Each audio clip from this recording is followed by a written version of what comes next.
No suelo consumir cine de terror, a menos que sea terror con sustancia como Poltergeist al final de la escalera, el montaje original del Exorcista, etc.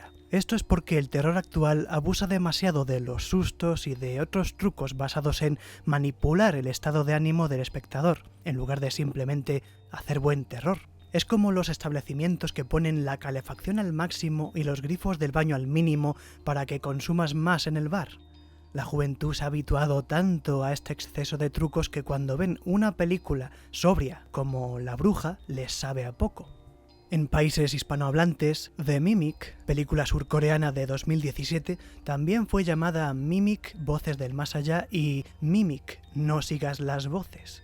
Es del género lúgubre. Y digo lúgubre para dejar claro que no es un terror como el occidental. La peli no tiene prisa. La secuencia de prólogo dura 7 minutos y empieza como si la hubiera dirigido David Lynch, solo le falta Vaporwave de fondo. Quisiera que salga un tigre del monte y me haga pedazo. Una pareja muy agitada conduce por una carretera rural y atropella a un perro. Por suerte yo ya estaba prevenido porque había consultado dashthedogdie.com, una web que te avisa de determinados spoilers. Es muy útil si no te gustan los sustos o si no te gusta que mueran perros. Este perro muere.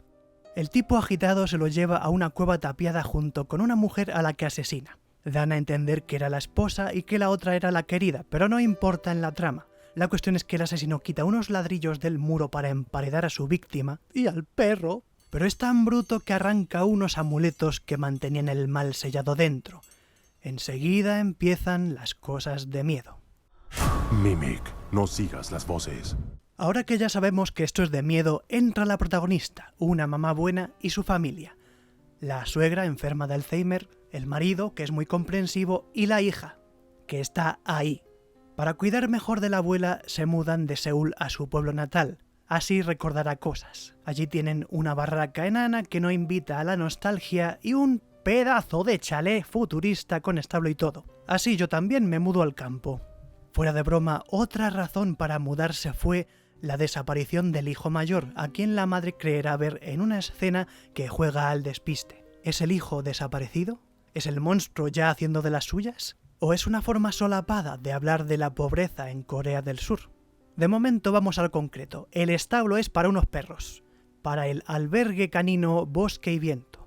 El albergue canino Bosque y Viento es una de las pocas cosas fiables de esta película. Cuando vi que había un montón de perros me empecé a preocupar porque en Dash the Dog Die decía que moría algún perro, pero no cuántos. Por suerte estos perros acaban bien, en todo momento están muy bien atendidos y se les quiere mucho. No así a la hija, que como dije está ahí. No es que la odien, pero solo le dirigen la palabra para mandarla al cole o preguntarle dónde está la abuela. La abuela sí le habla, pero porque la confunde con su hermana.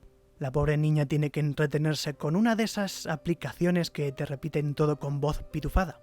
Muy triste todo. Y premonitorio. Al día siguiente pasan cosas muy discretas que pueden racionalizarse. Que la abuela oye voces, es la abuela se confunde. Que la mamá buena ve al hijo con sus zapatillas raídas, a lo mejor no se ha tomado su medicación. La cuestión es ignorar los signos de socorro. Sin embargo, la llamada de la selva es fuerte y no quedan excusas cuando dos vecinos aparecen buscando a su perro Toti. Toti era el perro que moría al principio.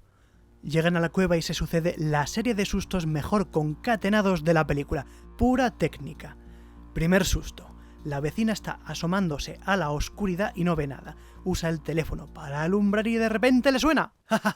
Menudo susto hemos pasado, menos mal que ya pasó, pero no pasó porque un brazo tira de ella al oscuro. Segundo susto. Oh no, menudo susto hemos pasado.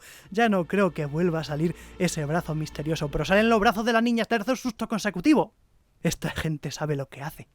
Bueno, un momento después, cuando ya te has olvidado del triple salto mortal, hay otro susto. Pero es más normalito. Que salga una tipa embadurnada en sangre no tiene mérito. Lo del teléfono brazos, eso sí que es mérito. La primera vez que la mamá buena ve a la niña es a través de un espejo. Es un detalle sutil que entroncará con la amenaza del tigre.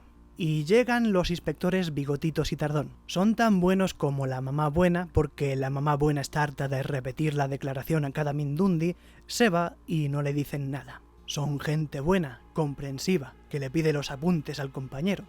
En el minuto 27 la niña llama a la puerta de la casa. Es el punto de no retorno. La mamá buena le da permiso para entrar, cosa que no agrada a la vecina. Esta vecina es el arquetipo de ciego que ve lo que nadie más ve. A esta altura de la historia sirve para aportar contexto terrorífico. No es lo mismo dejar pasar a una niña hambrienta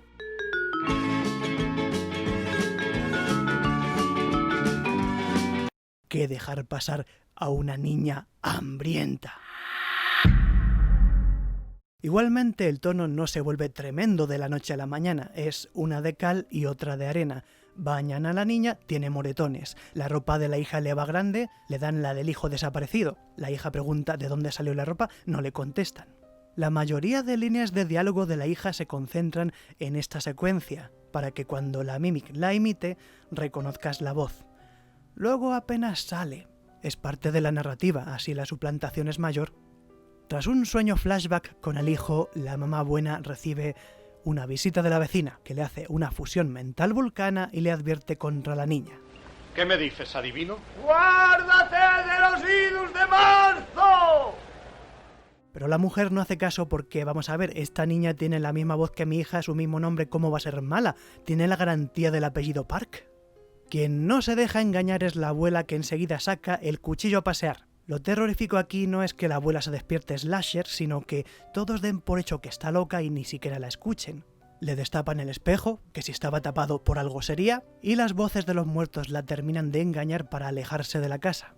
Como alegoría de esta emboscada vemos en paralelo una de esas lámparas antimosquitos que atraen a los insectos a su perdición.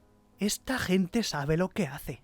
En esta parte más lenta metieron una subtrama tipo You-On, donde ves qué le pasó al asesino del prólogo. Lo está interrogando el inspector Bigotitos cuando de repente pierde dioptrías. Y como el inspector es tan bueno, le deja irse a su casa donde muere espantosamente. Más adelante, Bigotitos le enseñará a la madre una foto de los años 80 donde sale la niña misteriosa y tampoco importará. Esto no es Seven, esto no es Zodiac, esto no es La Huérfana, esto es The Mimic, así que siéntate, ten paciencia y todo saldrá mal. Segundo punto de no retorno. Huyendo de la abuela cuchillera, la Mimic se había escondido en el establo perruno. La mamá buena venció sus defensas con plena fe en ella y desde entonces son inseparables. No paran de tener conversaciones íntimas y la hija de verdad no aparece en ninguna escena. Literalmente pareciera que ya filmaron sus escenas 3 meses antes. 그만하라고. 야, 그만 좀 해. 이제 그만 좀 하라고. Fiona. Una de las conversaciones íntimas muestra cómo desapareció el hijo de los Park. Con este recuerdo, la madre cede a la Mimic la llave de todos sus anhelos. Pero se vuelve todo tan misterioso que es necesario parar la trama y que Idus de Marzo haga un poco de flashback de exposición. El padre de la Mimic, un chamán, fue corrompido por el poder del demoníaco tigre del monte Yang. En su época estaban muy de moda los imitadores. Todos los días ves que he perdido la visión sexual, no puedo. Para conseguir los favores del tigre, el chamán sacrificó reses, pero también algún perro, o sea que Toti era el segundo perro muerto. Bien jugado, The Mimic, bien jugado. Finalmente el chamán sacrifica a su hija en una escena con un montaje frenético. No la desangra, eso sería muy americano. La mete en una tinaja y pone una piedra encima. Eso da miedo porque es verosímil. También es verosímil la ceremonia espiritista en la línea de los ritos dionisíacos y, muy curiosamente, de las Lupercales romanas. Guárdate de los idus de marzo. La vecina insiste, no hay que confiar en esta gente. Se hacen los guays saliendo de los espejos, pero se han quedado anclados en los años 80 con sus imitaciones. Sin embargo, no podemos evitar hacer como la mamá buena y confiar en la Mimic cuando vemos que salvó a la hija cuando la perseguía el chamán. Parece que los sentimientos de la Mimic son verdaderos. Después de la abuela, el marido también ha acabado en la cueva. Hay que bajar y solo la Mimic puede servir de guía. La mamá buena le promete que la protegerá y que nunca la abandonará. Antes de marcharse, la madre tiene una conversación con su hija. Hija, toma este talismán y no salgas de tu cuarto. ¿Te acuerdas del cuento de El Sol y la Luna? ¿El de un tigre que imitaba las voces? Pues si oyes mi voz diciéndote que abras la puerta y que te quiero más que a nadie en el mundo y que vamos a volver a Seúl donde tenías todos tus amigos para darte una juventud feliz en lugar de sobornarte con aplicaciones para la tablet para que no molestes, no seré yo. El colofón final sucede dentro de la cueva. Aunque ocupa los últimos 20 minutos no se me hizo largo. Puede verse como una versión modesta del final de It segunda parte. Pero me decepcionó un poco porque nunca me terminó de convencer el chamán. ¿Cómo se llama esta película? ¿Mimic e hija? No, de Mimic. Yo quería que la niña fuera la única villana. El chamán no es más que un tipo mugriento con pelos pegados. Y es lógico, se ha tirado 30 años en una cueva. ¡Oh, qué miedo! Tiene un ojo cegado. Claro, está poseído por un tigre. A los felinos les pasa eso. A veces pierden un ojo. Igual los queremos. Y por si fuera poco, hace imitaciones. Es la alegría de la fiesta. Un adulto no da tanto miedo como una niña chica con peinado bob. La estratagema del tigre está muy bien pensada. Es un juego de polibueno polimalo. Los sentimientos de la niña son verdaderos, pero eso no impide que el tigre la utilice como agente para sus emboscadas. Utilizando los sentimientos de la niña y la violencia del chamán, está actuando de modo que su mano izquierda no sepa lo que hace la derecha. Pero que algo esté muy bien pensado no significa que sea lo que querías ver. El marido salva a la mujer rompiendo unos espejos. ¡Adiós, monstruo! Pero la influencia del tigre es tan grande que se quedan cegatones y la mamá buena abandona en la cueva a la niña, rompiendo su promesa. Viendo lo largas que son las escaleras, esto no puede acabar bien. En efecto, nos marcan un Orfeo. Cuando parece que van a salir de aquel infierno, alguien mira atrás. Es la mamá buena, que regresa al oír la voz de su hijo desaparecido. Al fin, ella puede descansar con su hijo y la niña tiene una madre. No acaba bien, pero es un final que ata cabos. Imitar la voz del hijo se puede interpretar como un acto maligno que cambiaría de prisma todos los actos previos de la Mimic, pero yo creo que lo inmortal no quita lo impaciente. O hacía algo en ese momento o iba a tener que esperarse a Mimic 2 sigue sin seguir las voces, porque no creo que diera mucho miedo fingiendo ser el perro Toti. Al otro verano los vecinos se irían a la playa, dejarían a la Mimic en el albergue canino Bosque y Viento y el marido diría «Este no es un perro».